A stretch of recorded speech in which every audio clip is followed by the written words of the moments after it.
বাংলাদেশ পাচার হওয়া অর্থের খোঁজে ইউনূস, সাক্ষাৎ দিচ্ছেন না কিয়ার স্টারমার। তথ্যসূত্র ফিন্যান্সিয়াল টাইমস। প্রধান উপদেষ্টা অধ্যাপক মুহাম্মদ ইউনূস ও ব্রিটিশ প্রধানমন্ত্রী কিয়ার স্টারমার। অন্তর্বর্তী সরকারের প্রধান উপদেষ্টা অধ্যাপক মুহাম্মদ ইউনূসের সঙ্গে সাক্ষাতের অনুরোধে সাড়া দেননি যুক্তরাজ্যের প্রধানমন্ত্রী কিয়ার স্টারমার।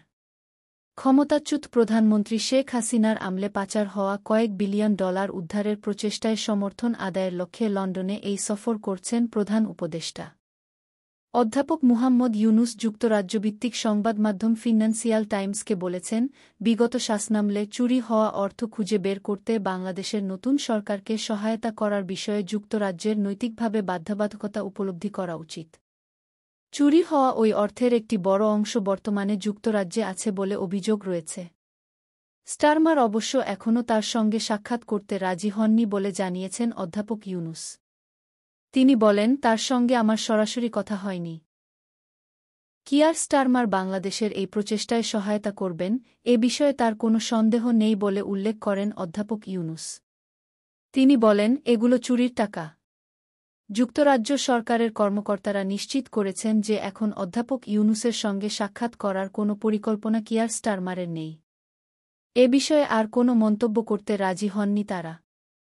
যুক্তরাজ্য সরকার ইতিমধ্যে অর্থ খুঁজে পেতে সহায়তা দিচ্ছে উল্লেখ করে প্রধান উপদেষ্টা বলেন, এটা উদ্ধারে বাংলাদেশকে সহায়তার বিষয়ে যুক্তরাজ্যের আইনি ও নৈতিকভাবে বাধ্যবাধকতা অনুভব করা উচিত। অধ্যাপক মুহাম্মদ ইউনূস বলেন, তার সফরের লক্ষ্য ছিল যুক্তরাজ্যের কাছ থেকে এ বিষয়ে আরও উদ্যমী সহায়তা বের করে আনা। বাংলাদেশে ছাত্র জনতার অভ্যুত্থানে গত বছর আগস্টে শেখ হাসিনার সরকার ক্ষমতাচ্যুত হওয়ার পর দায়িত্ব নেওয়া অন্তর্বর্তী সরকারের নেতৃত্ব দিচ্ছেন নোবেল পুরস্কারজয়ী অধ্যাপক মুহাম্মদ ইউনূস। বাংলাদেশে শেখ হাসিনা ও তার দল আওয়ামী লীগ সংশ্লিষ্ট ব্যক্তিদের বিরুদ্ধে দুর্নীতির তদন্ত যুক্তরাজ্যে কিয়ার স্টারমারের দল লেবার পার্টির উপর নেতিবাচক প্রভাব ফেলার হুমকি তৈরি করেছে। দুর্নীতির অভিযোগ নিয়ে তদন্তের জেরে গত জানুয়ারিতে যুক্তরাজ্যের সিটি মিনিস্টারের পদ ছাড়তে বাধ্য হন টিউলিপ সিদ্দিক। স্টারমারের ঘনিষ্ঠ মিত্র হিসেবে পরিচিত টিউলিপের বিরুদ্ধে আওয়ামী লীগ সংশ্লিষ্ট ব্যক্তিদের কাছ থেকে সম্পদ নেওয়ার অভিযোগ উঠেছিল। টিউলিপ সিদ্দিক বাংলাদেশের ক্ষমতাচ্যুত প্রধানমন্ত্রী শেখ হাসিনার ভাগ্নি। তিনি কোনো ধরনের অনিয়মের কথা অস্বীকার করেছেন।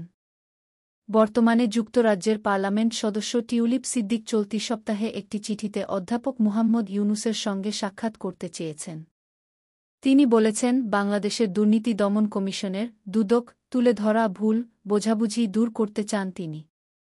অধ্যাপক ইউনূস বলেছেন, তিনি টিউলিপ সিদ্দিকের সঙ্গে সাক্ষাৎ করবেন না। প্রধান উপদেষ্টা বলেন, এটা একটা আইনি বিষয়, একটি আইনি প্রক্রিয়া। এটা আমার ব্যক্তিগতভাবে যুক্ত হওয়ার বিষয় নয়।